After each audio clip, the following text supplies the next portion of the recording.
نفوذها قوي في الشرق الأوسط عبر أهم بوابتين اللي هي البوابة الإيرانية والبوابة السعودية. أمريكا مهزومة، أقول لكم للمرة الألف، مهزومة في أوكرانيا، والله ما قادرين يعملوا أي شيء. لا، وبتطلع بريطانيا بتقول إحنا بدنا نزود أوكرانيا والجيش الأوكراني بقنابل أو قذائف باليورانيوم المخصب. بيجي ميدفيديف، وهذا والله قبضاي ميدفيديف، هذا اللي هو نائب بوتين، بقول لك انه طيب اعمل، والله هاي حنرد عليها نوويا. على طول سحب التصريح، قالوا يا عمي لا حلوا عن، لا بدنا نزودهم ولا شيء. يورانيوم، قذائف باليورانيوم المنظم، انتم استخدمتوها في العراق، والشعب العراقي هذا الشعب العظيم بيعاني من السرطانات وبيعاني من امراض صعبه جدا. فهذا كله ليش؟ لانه يعني هذا العراق كان معزول، وروسيا كانت يعني في حاله انهيار ومرحله انتقاليه من الاتحاد السوفيتي للاتحاد الروسي، ما حدش كان، وكان حاله العرب بالويل، وكانوا العرب بيامنوا انه 99% من الحل في ايد امريكا. الان ولا 99 ولا 19 ولا 9% حل في ايدها، انتهت القصه هاي. ما عادش في امريكا وعندها نفوذ في المنطقه، الان عالم متعدد الاقطاب.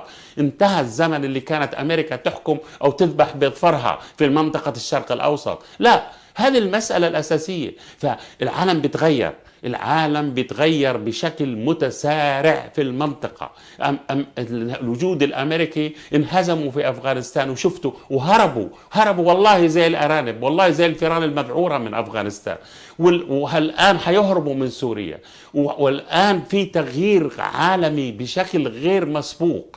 احنا عندنا الان التحول الان اللي هو اداره الظهر لامريكا، اللي هو كل دول الخليج والسعوديه على راسها، انهم لما يديروا ظهرهم لامريكا، هذا نحن بدينا نفهم، بدينا احنا صحينا من نومنا انه كنا كيفين على امريكا والباتريوت. حدا بيجيب سيره الباتريوت الان؟ حدا بيجيب الطيارات الاف 15 والاف 16 الان؟ حدا بده يشتري منهم اسلحه؟ شفتوا كيف بتتغير الدنيا؟ بتتغير بشكل متسارع. نتنياهو كان بده يزور ابو ظبي، وين ليش ما زار ابو ظبي؟ ونتنياهو مش عارف يزور امريكا، مش مقبول في امريكا.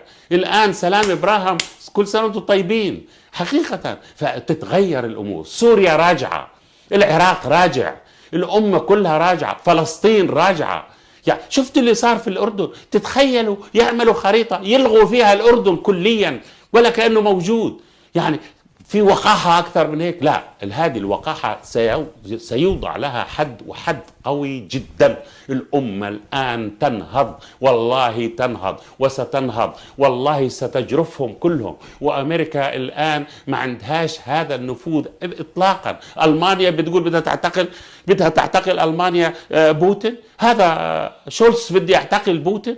أي طب أنت يا أخي يعني والله ما أنت قادر تحمي نفسك، يعني بدك تعتقلوا؟ اي والله العظيم المانيا ليدمروها في 3 دقائق، 3 دقائق فقط، بها الصواريخ هاي اللي اسرع من الصوت، بس والله ما بتبعد عن روسيا الا 3 دقائق. فالمهم انا متفائل جدا، وان شاء الله هذا رمضان المبارك سيكون مبارك، وستنتهي كل مشاكلنا